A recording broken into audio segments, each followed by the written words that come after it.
Hello guys, क्या हाल चाल?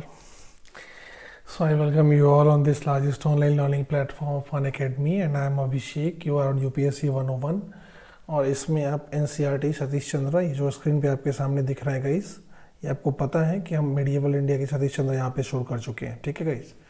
तो सबसे पहले तो गाइस मैं आप लोग को एक बात बता दूँ आज कि ये जो क्लास है प्रीमियर्ड क्लास है। आज लाइव लेक्चर में नहीं ले पाया because of certain reasons. There are certain unavoidable reasons guys in life that where you cannot actually where you actually don't have many alternatives. So मैं उम्मीद करता हूँ कि इसे भी आप उसी तरीके से देखेंगे जिस तरीके से आप लाइव लेक्चर्स देखते हैं. अगर कोई डाउट या कन्फ्यूज़न रह जाता है गाइस तो डेफिनेटली आप अब कल से नेक्स्ट क्लास जो होगी वो लाइव ही चलती रहेगी, तो वहाँ पे हम डिस्कस कर सकते हैं. और मैं जो आप लोगों का प्रॉमिस होता है मेरे साथ वो इंटैक्ट रहेगा. मेरे लाइव नहीं होने से वो चीज़ें आपको भूलना नहीं है. Expect this things from you guys and make sure वही बात जो कि नोट्स आप कंटिन्यूसली इसका भी बनाएंगे वैसे ही जैसा आप लाइव लेक्चर्स का बनाते हैं. स्लाइड्स का स्क्रीनशॉट लेकर प्लस जो इसमें मैं एक्स्ट्रा बातें बताऊंगा उन दोनों को मिला के मैं रहूं या ना रहूं इस लेक्चर का प्रॉपरली वैसे ही नोट्स बनना चाहिए जैसे कि आपने आज तक बनाया हुआ है. फिर definitely I will be there with you all you guys from the next class and I will be definitely live, right. So guys आज की भी इस क्लास को वही अटेंशन मिलना चाहिए जो मैं पहले जो मिलता आ रहा है आप लोगों से. So that is something like my expectation from you guys. So I Abhishek welcome you all on this UPSC 101 and we are here in the second chapter guys. इसका ये पार्ट 2 है बिकॉज पार्ट 1 में हमने पालास के बारे में बात की थी, पाल वांस के बारे में. अब ये प्रतिहार के बारे में हम बात करेंगे गाइज. ये जो पार्ट 2 है मतलब कि जो सेकंड चैप्टर का ये दूसरा हिस्सा है that is Pratihara dynasty. So I Abhishek and this is my small credential. इसको बार बार रिपीट करना नॉट ओके. आप ये तो जानते ही हैं और याद रखेंगे एंड उम्मीद करता हूँ. मैं कहता हूँ कि एक तो ये नाम है याद रखें आप और एक ये याद रखें, ठीक है. This is my educators code guys, जिसे आप अगर यूज़ करते हैं तो 10% डेफिनेटली ऑफ मिलता है. और मैं बार बार इस बात पर जोर लगाता हूँ दैट अगर आप इन चीज़ों का फ़ायदा अभी तक नहीं उठा पा रहे हैं then definitely try to be a part of this revolution जिसने पूरी दुनिया को, ठीक है, लगभग अपनी चपेट में लिया हुआ है. अब जिसे इसे एक्सेप्ट करना है वो कर भी चुके हैं. Like I am talking about the developed country. जो मैं बार बार कहता हूँ कि ये बात सिर्फ पढ़ाई की नहीं है. अगर अपनी नज़र उठा के आप देखें तो आपके आसपास की सारी दुनिया लगभग इसी सिस्टम पे आज चल रही है. चाहे वो बैंकिंग सिस्टम हो, चाहे वो रेलवे हो या whatever, like any system. Even the phone that you have to taken in the hand is nothing but an Android application, right guys.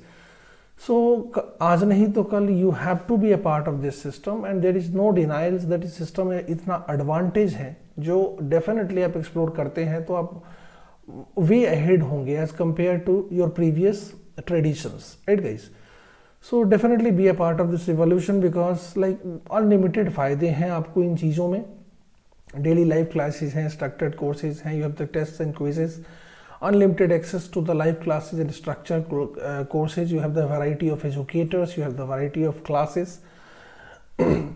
और सबसे बड़ी बात मैं यही कहता हूँ कि गाइस एक तो अल्टरनेटिव आपको बहुत मिलता है और दूसरी बात कि आपको अपना कंफर्ट जोन इंटैक्ट रखा रहता है. आप अपनी कन्वीनियंस से पढ़ाई कर सकते हैं.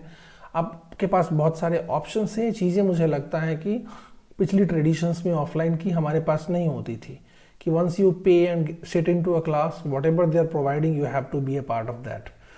So guys, it's ultimately advantageous. बहुत सारे सब्सक्रिप्शंस होते हैं जिसमें like you have the plus and iconic subscription. Iconic में आपको एक मेंटोर मिल जाता है जो कि अपने आप में एक अमेजिंग चीज़ है.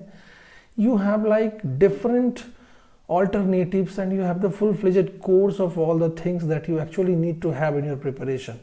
So इन चीज़ों का फ़ायदा उठाइए and that's why for that thing you need to remember that my educators code that is draft apart from my name. So जो मैं आपको दिखाता हूँ. So for any subscription if you use that like you'll get the 10% off. And मैं कहता हूँ कि discount in any form is the second name of human satisfaction. So there is no denials about that guys. So be a part of this. और and में यही कहता हूँ मैं कि कहीं से लाइक प्रेशराइज होने की ज़रूरत नहीं है, किसी से परसुएड होने की ज़रूरत नहीं है. You are good enough to adjust this things. अपने कंसाइंस को सुनिए and definitely whatever is the decision right, you should accept that, right. मैं तो बस एक इन्फॉर्मेशन है जो डिसमिनेट कर रहा हूँ आपके सामने honestly, because individually and personally I think that like it is of utmost advantage, right, for any student who is actually preparing for any examination in this country. But definitely at the end of the day it has to be your decision based on your conscience, that should be there, right guys? So चलिए अपनी कहानी को आगे बढ़ाते हैं। We are in chapter number 2 guys, और ये आप जानते हैं चैप्टर का नाम यही है नॉर्दर्न एज ऑफ 3 एम्पायर्स। ये 8वीं से 10वीं शताब्दी की कहानी है, जिसमें हम पार्ट 1 में बेसिकली पालाज के बारे में देख चुके हैं गाइस, राइट। अब ये प्रतिहार वंश है। अब जानते हैं कि हम ये कहानी क्यों कर रहे हैं, कि ये बेसिकली जो 8th to 10th सेंचुरी का टाइम था, थोड़ा सा अगर मैं रिपीट करूं, हर्षवर्धन के बाद का phase, it was basically the very disintegrated part of the India guys. India इसमें बहुत डिसइंटीग्रेट हुआ था, और 3 अगर 8वीं से 9वीं 10वीं शताब्दी की बात करें हम 8 to 10th सेंचुरी की, तो बेसिकली ये 3 एम्पायर्स का मोस्ट प्रोबेबली मतलब मोस्ट डोमिनेटली फेज रहा है। दैट इज पालाज जो ईस्ट में थे, ये बिहार वाले एरियाज में, बंगाल वाले एरियाज में जो हम पढ़ चुके हैं, और ये नॉर्थ वेस्ट में गुजरात राजस्थान आप देखें तो प्रतिहाराज हैं, ये हम आज करेंगे। जो दक्कन वाला क्षेत्र है दैट इज राष्ट्रकूटाज, वो हम आगे करेंगे। सो हमारा आज का मुद्दा जो है गाइस वो गुर्जर प्रतिहाराज का है, प्रतिहाराज का, ठीक है। तो चलिए इस पर कहानी अपनी आगे बढ़ाते हैं। बहुत कुछ ज़्यादा इसमें इंपॉर्टेंट है, कुछ बातें बहुत इंपॉर्टेंट हैं, कुछ मैं एडिशनल बताऊंगा, दोनों को मिला के आपको नोट्स बना लेना है। पहले तो स्क्रीनशॉट लेना है। अब हिंदी वाले भी कंप्लेन नहीं कर सकते हैं, because like they have the Hindi also in the screen. So first of all you need to do that, you have to take the screenshot and then additional information जो देता हूँ उन दोनों चीज़ों को मिला के गाइज आप लोगों को फुल फ्लेजेड नोट्स बनना चाहिए। और मैं उम्मीद करता हूँ कि क्लास लाइव नहीं है तो भी इसको वहीं अटेंशन और वहीं ओबीडियंस मिलेगा जो बेसिकली आप लोगों ने दिया है आज तक मुझे in my live classes. Make sure you do not break the continuity of making notes guys, right. So Pratiharas का क्षेत्र आपको यहीं पे स्क्रीन पे दिख रहा है। It is like north west वाला एरिया गाइस, लाइक अगर आप बात करें तो राजस्थान प्लस गुजरात वाला क्षेत्र, ठीक है। जब हम पालाज पढ़ रहे थे पिछली क्लास में तो यह इसकी भी चर्चा आई थी, प्रतिहार की चर्चा आई थी, लेकिन आज प्राइमरीली हम प्रतिहाराज को पढ़ेंगे, ठीक है guys. So Pratiharas are also called Gurjara Pratiharas. Gujarat में इनका ओरिजिन था तो इनको गुर्जर प्रतिहारा कहते हैं, मतलब गुर्जर प्रतिहार भी कहते हैं क्योंकि वो गुजरात या दक्षिणी पश्चिमी क्षेत्र से ताल्लुक रखते थे। They gained prominence due to their resistance to Arab incursions from Sindh. ये बात बहुत इंपॉर्टेंट है गाइस। लाइक अगर मैं किसी मैप पे आपको सिंध दिखाऊं तो मैंने एक सिंध को दिखाया हुआ है, हाँ सी, ये जो बेसिकली गाइस क्षेत्र दिख रहा है ना आपको, ये एरिया, ठीक है, ये मतलब ये राजस्थान है हमारा, ये हमारा राजस्थान है, ये गुजरात है। सो ये वाला हिस्सा जो है ना पाकिस्तान का आज की तारीख में वही सिंध कहलाता है, ठीक है, ये वाला हिस्सा, ठीक है। सो आपको पता है कि 711-12 AD में मोहम्मद बिन कासिम का यहाँ पे अटैक हुआ था। मोहम्मद बिन Qasim was basically an Arab invader, ठीक है। तो मोहम्मद बिन कासिम के बारे में थोड़ा सा मैं आपको बताना चाहूँगा पीछे की स्लाइड में जाके, क्योंकि यहाँ पे लिखा हुआ है गाइस कि सिंध में अरब की घुसपैठ के प्रतिरोध के कारण इस क्षेत्र में, अब सिंध यही तो है हमारा क्षेत्र, तो इधर से जो इन्वेजन होता था गुर्जर प्रतिहाराज ने उन्हें काफ़ी इफेक्टिवली रोका था गाइस, और that's why they gain prominence, that what has been written here, that they gain prominence due to their resistance to Arab incursions from Sindh. और यहाँ पे जो अरब इनकर्जन्स की गाइस बात हो रही है that is none other than but Muhammad बिन कासिम।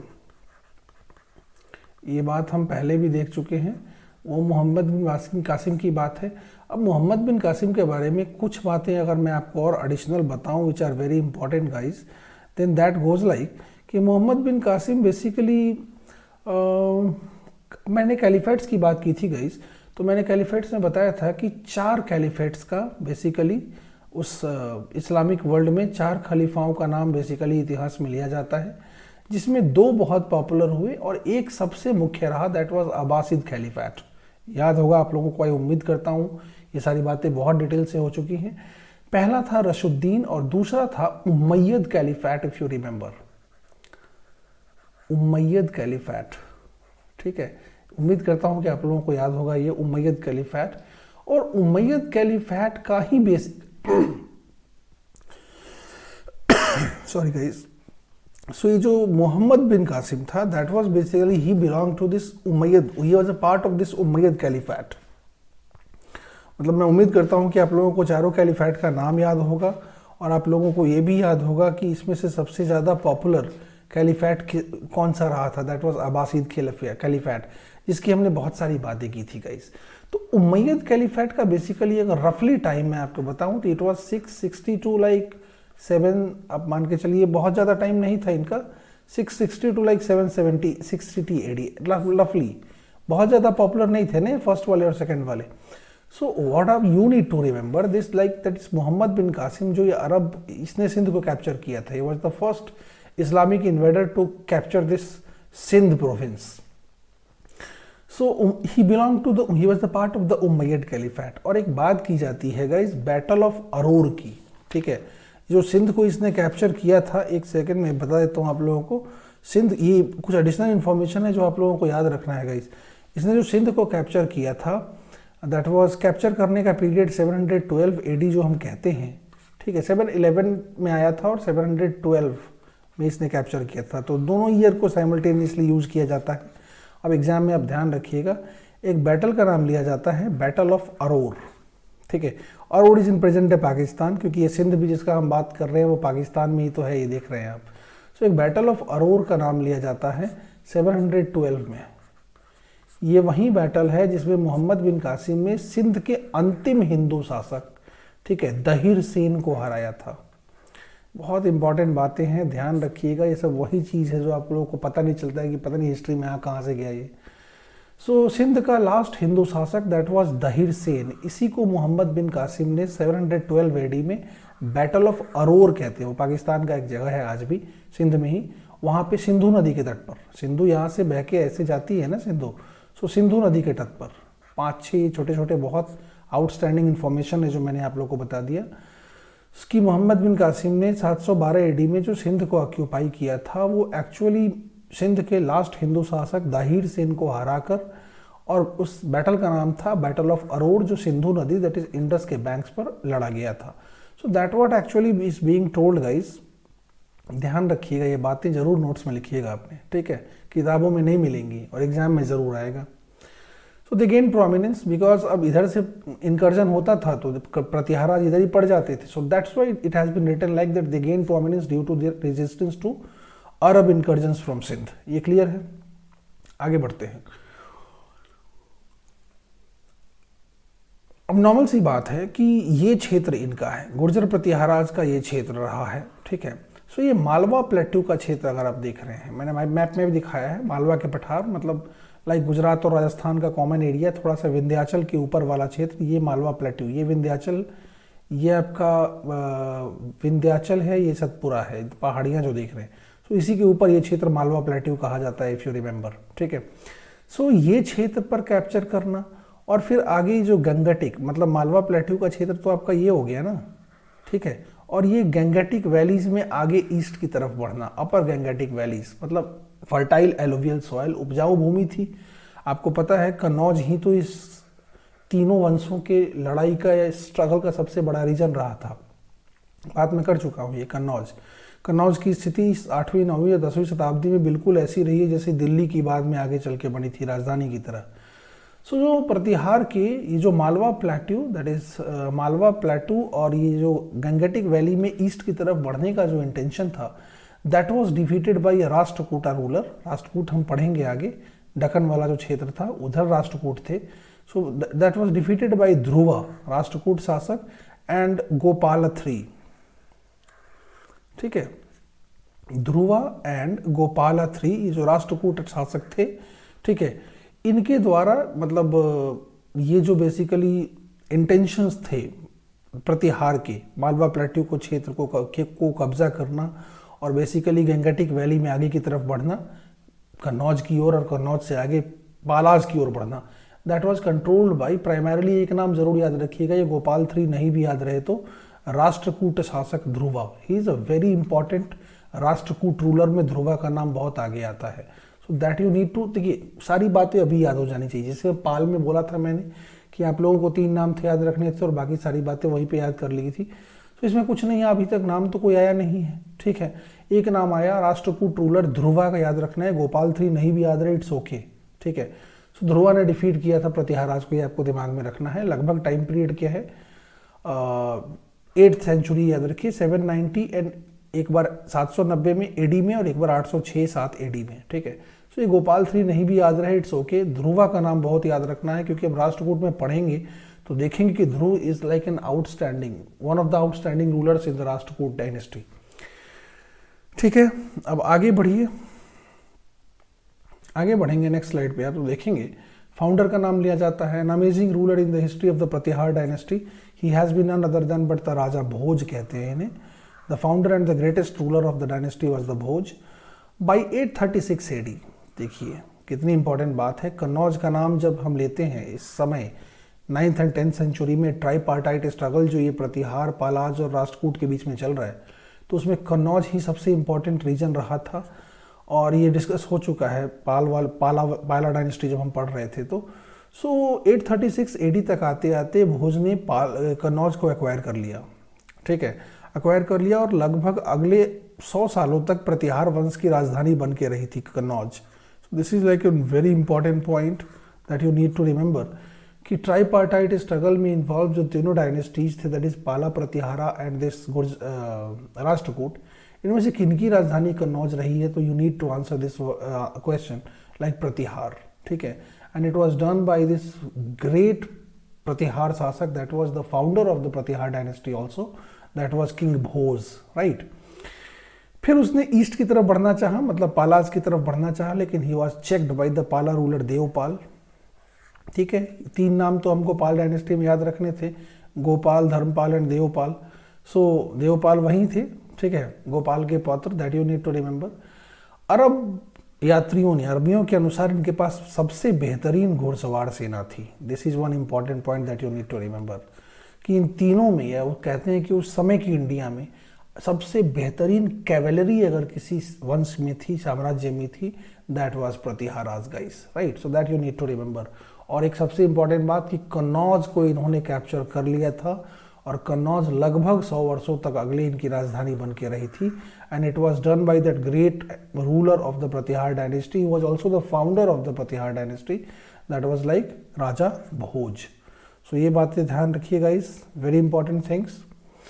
आगे बढ़ें तो भोज की इसे महारत, मतलब कन्नौज को हासिल करना, पूरब की तरफ अपने इंटेंशंस को रोकना, सिंध को जो अरब का इन्वेजन था और जो हमेशा भारत में पेनिट्रेट करना चाहता था, उसको कंट्रोल करना, इन सब की वजह से राजा भोज का नाम किंवदंतियों में, मतलब लेजेंड्स में, बहुत फेमस, बहुत पावरफुल किंग के रूप में लिया जाता है। ही वॉज द डिवोटी, वो विष्णु का भक्त था, और उसने अपने आप को एक टाइटल दिया था, that you need to remember, Adi Varaha. बहुत बार एग्जाम में पूछा गया है and very important. He actually gave himself this title of the Adi Varah guys, ठीक है।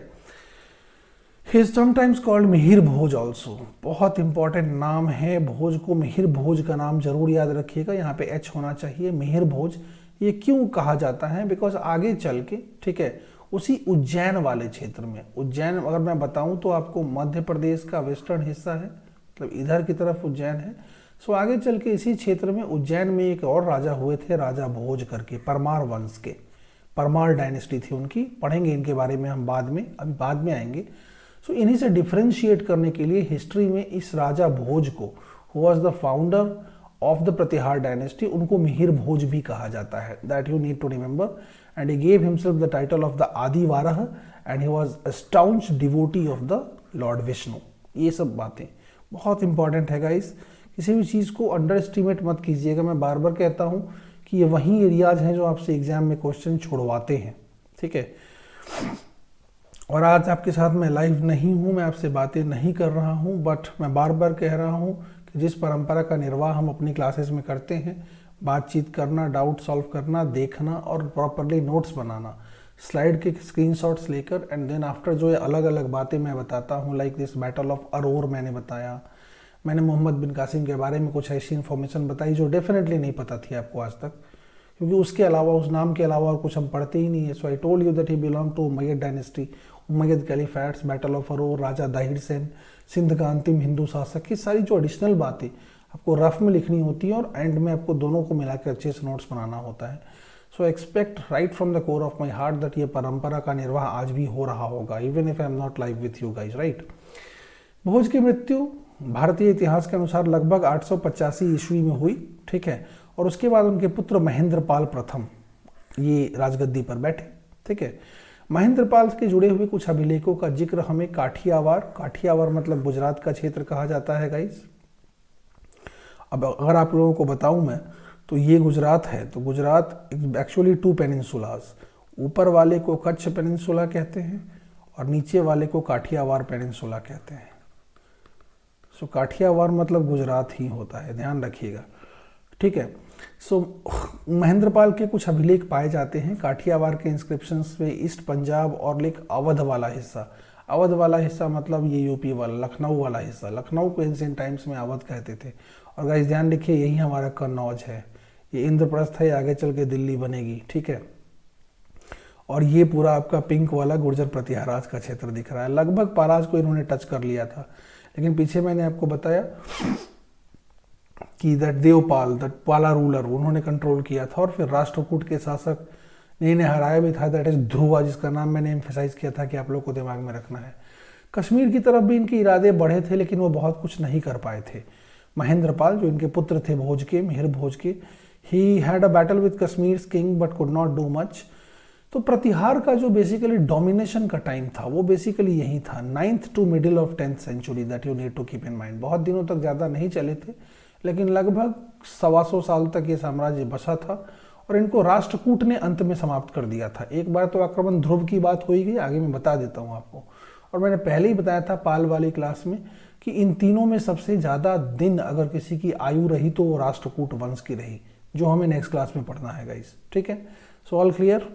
आज तो मैं आपका थम्सअप भी नहीं देख सकता हूँ, कोई बात नहीं, मैं उम्मीद करता हूँ कि मेरे नहीं होने का बहुत ज़्यादा अंतर नहीं पड़ेगा क्लास पर। वैसे मैं डेफिनेटली नेक्स्ट क्लास में आपसे पूछूंगा कि actually did you realise any difference और नॉट, बट नोट्स बनाने की परंपरा को नहीं तोड़ना है गाइस।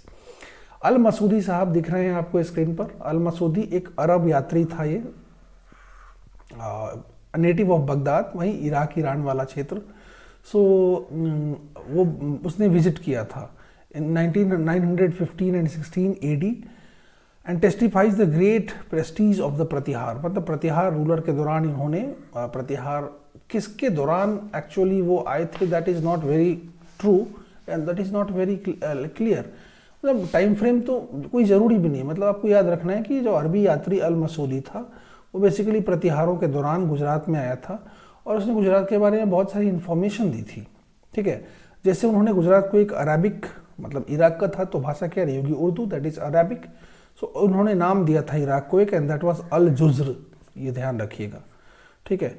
और उन्होंने ही actually testifies the great power and prestige of the Pratiharas. मतलब इन्होंने बताया था, इनके जो लेख हैं इनसे पता चलता है basically that this Pratiharas were highly prosperous dynasty and the rulers were quite, ठीक है, royal and aristocratic in their attitude and the prosperity of the dynasty was also amazing. That is actually clear in the history by the writings of the Al-Masudi, a traveler from the Iraq who actually visited the court of the Pratiharas, right? तो ये अल-मसूदी साहब का नाम याद रखना है। जानते हैं कि ऐसे नाम कितने इंपॉर्टेंट होते हैं गाइस आप, ठीक है। अच्छा, राजशेखर साहब का तो नाम जरूर ही याद रखना है, ठीक है। He actually he lived at the court of the Mahipal. Mahipal एक नाम आया, ठीक है। ये कौन थे? ग्रैंडसन ऑफ भोज, राजा भोज, मतलब जो फाउंडर थे उनके पोते। मतलब राजा भोज के पुत्र कौन थे पीछे, याद रखिए, अभी बस याद हो जाएगा। तीन ही नाम तो यहाँ भी याद रखना है ना आपको। राजा भोज फाउंडर, दूसरे आगे उनके पुत्र महेंद्रपाल जिनकी चर्चा पीछे की थी हमने, और उनके पुत्र हो गए महिपाल। सो महिपाल फिर राजा भोज के क्या हो गए, पोते हो गए। सो महिपाल के कोर्ट में ये Rajashekhar, he was like a very renowned Sanskrit poet and dramatist, जिनका नाम आपको याद रखना है, ठीक है। So he lived during the court of the Mahipal. The Pratiharas were great patrons of learning and literature. ये शिक्षा और साहित्य के महान संरक्षक थे, बड़े इंटेलेक्चुअल लोग थे, that you need to keep in mind. और बहुत सारे भारतीय विद्वान इनके दरबारों से, प्रतिहार शासकों के दरबार से, ठीक है, they actually were introduced in the court of caliphs. खलीफाओं के दरबार में गए और इसी घटना की इसी इसी वजह से भारत का जो ज्ञान है in the field of the science, maths, algebra, ये अरब तक पहुंचा था। ठीक है, इसमें जो डेसिमल की कहानी है, जो डेफिनेटली भारत की खोज थी, वो भी अरब तक पहुंची थी और उन्हीं को कैलिफेट ने आगे प्रमोट किया था, यूरोप तक पहुंचाया था। ये बातें हम पीछे कर चुके हैं। सो एक बात आपको याद रखना है कि जो ये साउथ वाला हिस्सा है, ठीक है, ये जो हिस्सा है ना प्रतिहाराज का, इधर अरब वर्ल्ड से मतलब खलीफाओं की दुनिया से इनके संबंध बड़े अच्छे रहे थे। ठीक है, इवन दो उसी में से एक खलीफा that was like Muhammad bin Qasim, Umayyad caliphate का वो हिस्सा था, उसने सिंध वाले क्षेत्र को कैप्चर किया था और वो हमेशा इंडिया में पेनिट्रेट करना चाहता था, जिसकी वजह से प्रतिहार और अरब में काफ़ी टसल रहता था। ठीक है, लेकिन फिर विद्वानों का, शिक्षकों का, फिलोसोफर्स का एक्सचेंज इन लोगों में होता रहा। मतलब इंटेलेक्चुअल एक्सचेंज कभी रुका नहीं, कल्चरल एक्सचेंज कभी रुका नहीं। At the level of the politics definitely Arab world और प्रतिहार में एक टसल चलती रही, but even though cultural exchanges हमेशा होते रहे, इंटेलेक्चुअल एक्सचेंजेस हमेशा होते रहे। That you need to keep in mind guys, right. So वही यहाँ पर लिखा हुआ है ना कि 8वीं और 9वीं शताब्दी के दौरान कई भारतीय विद्वान खलीफाओं के दरबार में गए और भारतीय विज्ञान, गणित, बीजगणित को अरब में पेश किया। ठीक है, ये एकदम क्लियर है। अब आगे बढ़िए। ठीक है, the Pratiharas were known for the hostility to Sindh. वही बात मैं बता रहा हूँ आपको। ठीक है, यही तो सिंध है, ये हमारा राजस्थान, मतलब ये गुजरात, प्रतिहार ये राजस्थान हो गया तो ये गुजरात हो गया, ये प्रतिहाराज का क्षेत्र है। ठीक है, सो यहीं पे तो आके बैठा हुआ है मोहम्मद बिन कासिम। दहीर सेन को हराने के बाद बैटल ऑफ अरोर 711-12 AD, और हमेशा भारत में प्रवेश करना चाहता था लेकिन प्रतिहाराज इन्हें रोकते थे। ठीक है, वही बात मैं पीछे बता रहा था। लेकिन इसके बावजूद बौद्धिक संबंध अरब दुनिया के साथ तीव्रता से बढ़े। एग्जैक्टली वही बात लिखी गई है जो मैंने पीछे आपको बताई है, राइट गाइस। अब देखिए 915 to 18 AD का एक समय दिया गया है और कहा जा रहा है कि राष्ट्रकूट किंग, एक और नाम याद रखना है, इंद्र III। पीछे मैंने आपको बताया था कि ध्रुव ने एक बार, एक राष्ट्रकूट शासक ही था ध्रुवा ने, इन्होंने भी प्रतिहाराज को हराया था। अब एक बात कही जा रही है कि एक और राष्ट्रकूट किंग इंद्र III, इन्होंने प्रतिहाराज को हराया और कन्नौज को तबाह करके रख दिया। और कन्नौज गाइज यही है, मैप पे मैंने आपको दिखा दिया है। यहाँ पे यूपी वाला क्षेत्र है, इसमें ये यूपी वाला क्षेत्र है, इधर बिहार हो जाएगा आपका, ये आपका उत्तराखंड हो जाएगा, ये हिमाचल हो जाएगा, तो ध्यान में रखना है। This is your Kannauj. So Kannauj जो राजधानी रही प्रतिहार की, ये तो अब देख चुके हैं। 915 से 18 के मध्य जो राष्ट्रकूट शासक इंद्र III थे, इन्होंने कन्नौज को तबाह किया। इसकी वजह से प्रतिहार की स्थिति बहुत गड़बड़ होती चली गई और गुजरात को भी इन्होंने ऑक्यूपाई कर लिया, मतलब गुजरात वाला क्षेत्र भी इन लोगों ने ऑक्यूपाई कर लिया। ऐसा इसलिए इतिहासकार मानते हैं बिकॉज अल मसूदी के एसेज या डिस्क्रिप्शंस के अनुसार इस समय के दौरान जो प्रतिहार थे, इनका जो समुद्रों पर अधिकार था वो समाप्त था, according to al Masudi. That means what, कि गुजरात वाला क्षेत्र शायद कब्जा हो चुका है, मतलब वही क्षेत्र इनका है और सागर पे इनका अधिकार नहीं है, ट्रेड वो सागर के द्वारा नहीं कर सकते हैं। जो सेंट्रल या फिर जो वेस्ट एशियन कंट्रीज़ है, जो इस्लामिक वर्ल्ड, अरबिक वर्ल्ड है, खलीफाओं की दुनिया है, इराक ईरान का क्षेत्र है, इधर से अगर ट्रेड नहीं हो पा रहा है, दैट मीन्स व्हाट, इस क्षेत्र में ज़रूर कोई आया है। And they were none other than but the Rashtrakuta and the king was none other than but the Indra III। So इसकी वजह से इनके व्यापारिक स्थिति भी गड़बड़ होती चली गई प्रतिहाराज की। और क्या हुआ कि कन्नौज जो उनकी राजधानी तबाह हुई, इसकी वजह से इंद्र III का जो ये इन्वेजन था, मतलब अटैक था प्रतिहाराओं पे, इसके बाद इनकी स्थिति डगमगाती चली गई थी गाइस, ये आपको दिमाग में रखना है। सो 2 राष्ट्रकूट शासकों का नाम आपको अभी ध्यान में रखना है, दैट इज ध्रुवा। एक बार इन्होंने प्रतिहाराज को हराया लेकिन बहुत ज़्यादा इम्पैक्ट नहीं कर पाया। लेकिन इंद्र III का नाम याद रखना है आपको। समय यहीं भी याद रहे तो ठीक है, लगभग टाइमिंग याद रहे कि ये सारी कहानी 8 to 10 सेंचुरी की है।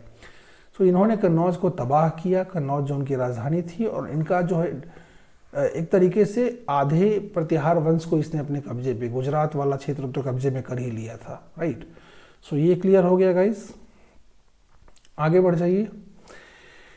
अनदर राष्ट्रकूट किंग, ठीक है, another Rashtrakuta king that was Krishna III। एक और नाम और याद रखना है, ये attack the north India in 963 AD, आगे चल के, ठीक है, and defeated Pratiharas which marks their end almost. 963 ईस्वी में उत्तर भारत पर हमला किया और प्रतिहाराओं को हराया, जो लगभग उनके अंत का प्रतीक है। सो दैट्स वाई आगे मतलब पीछे ही मैंने बता दिया था आपको कि जो चरमोत्कर्ष प्रतिहाराज का रहा वो basically 9th and half of 10th century रहा है, हाफ ऑफ 10th सेंचुरी रहा है। सो अब देखिए 963 तक आते आते प्रतिहार लगभग खत्म हो चुके हैं और अब जिस शासक को ये क्रेडिट मिलता है that is another Rashtrakuta king, that is none other than but the Krishna 3। So Indra 3, Krishna 3, ये दो नाम आपको नाम याद रखना है। इंद्र 3 ने कन्नौज को तबाह किया और आधे प्रतिहार वंश को अपने कब्जे में लिया और आगे चल के उनके सक्सेसर कृष्णा 3 ने प्रतिहार वंश को लगभग खत्म ही कर दिया। ठीक है, so that you need to keep in mind guys. So Pratihara वंश में लगभग इतने ही अगर बात याद रखें आप, तो प्रतिहार वंश में इससे ज़्यादा कोई क्वेश्चन बनता नहीं है। बेसिकली अगर मैं थोड़ा सा इसे समराइज कर दूं प्रतिहार वंश को, तो प्रतिहार वंश में क्या आपने पढ़ा कि एक तो अगर इनके फाउंडर की बात करें गाइस, एक second guys, just give me a second, I need to check something. So अगर आप इनके फाउंडर की बात करें, ठीक है, तो इसमें राजा भोज की बात आ जाती है, फिर उनके बाद पुत्र महेंद्रपाल और फिर उनके पौत्र का एक नाम आता है देवपाल, दैट इज वो बात हो गई थी। राजा भोज में ही सारी कहानी है। कन्नौज इनकी राजधानी बनी, कन्नौज राजधानी बनी, लेकिन राष्ट्रकूट शासकों ने लाइक इंद्र 3 ने पहले कन्नौज को ख़त्म किया और उसके बाद कृष्ण 3 ने प्रतिहार को ख़त्म कर दिया। इन 4-5 नामों के अलावा और एक नाम अगर आपको याद रखना है इसमें, तो दैट राजशेखर, ठीक है, जो राजा भोज के पौत्र देवपाल, महेंद्रपाल एंड देवपाल, ठीक है, उनके दौरान राज कवि थे। He was a great playwright, Sanskrit playwright, dramatist and poet, that you need to remember. इसके अलावा प्रतिहार में और कोई नाम तो है नहीं। हाँ, एक अल मसूदी का नाम आपको याद रखना है, क्योंकि उसके दौरान प्रतिहार के बारे में, प्रतिहार की शान शौकत, इनकी रॉयलिटी के बारे में बहुत प्रमाण उससे मिलते हैं। Al Masudi had spoken a lot about the Pratiharas because they attended the court of the Pratiharas ruler, that you need to keep in mind। अल मसूदी बहुत बारी एग्जाम में क्वेश्चन आया हुआ है। और प्रतिहार का क्या संबंध सिंध क्षेत्र से रहा या अरबियों से रहा, that you need to keep in mind. ठीक है, कि मोहम्मद बिन कासिम जो यहाँ पे आके सिंध में बैठा हुआ था, इसकी वजह से इनके अरबियों से कभी भी राजनीतिक संबंध अच्छे नहीं हुए, लेकिन at the same time you also need to keep that thing in mind that they shared a good intellectual and cultural relations with the Arabic world. और इनके जो अच्छे संबंध अरेबिक वर्ल्ड से रहे, इसी की वजह से जो इंडिया का इंटेलेक्ट था, मैथ्स का, साइंस का, एल्जेब्रा का जो नॉलेज था, वो बेसिकली अरेबिक वर्ल्ड की तरफ ट्रांसफर होता रहा। That you need to keep in mind. So इससे अलावा प्रतिहाराज के इसमें प्रतिहार में और एक राजशेखर का नाम, ये तो मैंने बता ही दिया कि that you need to keep in mind. इसके अलावा प्रतिहार में और कोई नाम नहीं है। हाँ, ऐसे कुछ एक आध जो वर्ड्स है जरूर याद रखिएगा। ये सब वही वर्ड्स है गाइस जो एग्जाम में छूटने वाले क्वेश्चंस होते हैं कि अल मसूदी ने गुजरात को क्या नाम दिया था, तो अल जुज्र नाम दिया था। मैच द कॉलम में पूछ देगा किसी तरीके से, तो आप तबाह होकर रह जाएंगे। महेंद्रपाल भोज राजा भोज के बेटे थे। इस भोज को ही बेसिकली मिहिर भोज कहा जाता है। बस इसके अलावा आपको और प्रतिहार में, हाँ, आदि वराह का इसने अपने आप को टाइटल दिया था, he was a staunch devotee of lord Vishnu. इसके अलावा और कुछ आपको प्रतिहार में याद रखने की कोई ज़रूरत नहीं है। तो दैट्स ऑल अबाउट प्रतिहाराज। एक अच्छे से नोट्स बना लीजिएगा इसका, मतलब जैसे हम पीछे से करते आ रहे हैं गाइस। और जो लोग नए होंगे वो डेफिनेटली यूपीएससी 101 का जो टेलीग्राम चैनल है, ठीक है, यूपीएससी 101 टेलीग्राम चैनल है, वहीं आपको ज्वाइन करना है और इसी पे सारी क्लासेस की नोटिफिकेशन आपको मिलती रहती हैं, ठीक है। सो अगली क्लास जो कल की होगी, मतलब वो हमारी होगी राष्ट्रकूट वंश पे, क्योंकि इन्हीं तीनों की बेसिकली ये कहानी है, ठीक है, जो 8th to 10th सेंचुरी की बात है इंडिया में, हर्षवर्धन के बाद का phase. So I will come with you like always, जैसे हम लाइव रहते हैं वो क्लासेस करेंगे। तब तक इस क्लास का प्रॉपरली नोट्स बना लीजिएगा ताकि हमारी कंटिन्यूटी गाइस डिस्टर्ब ना हो। और मैं जब कल क्लास में आपसे मिलता हूँ तो मैं ज़रूर पूछूंगा कि ये कभी कभार अगर ऐसा हो जाए तो इससे किसी प्रकार की अगर आपको दिक्कत होती है, definitely I would love if you share कि वो एक्सपीरियंस कैसा रहा guys, right. So see you in the next class guys. इसका प्रॉपरली नोट्स आप लोग बना लीजिएगा। नेक्स्ट क्लास में मिलते हैं लाइव इंटरैक्शन के साथ, राष्ट्रकूट वंश के साथ। तब तक आज के लिए इतना ही बस। I will take you leave guys. Thanks for watching me. Thanks a lot. Bye bye.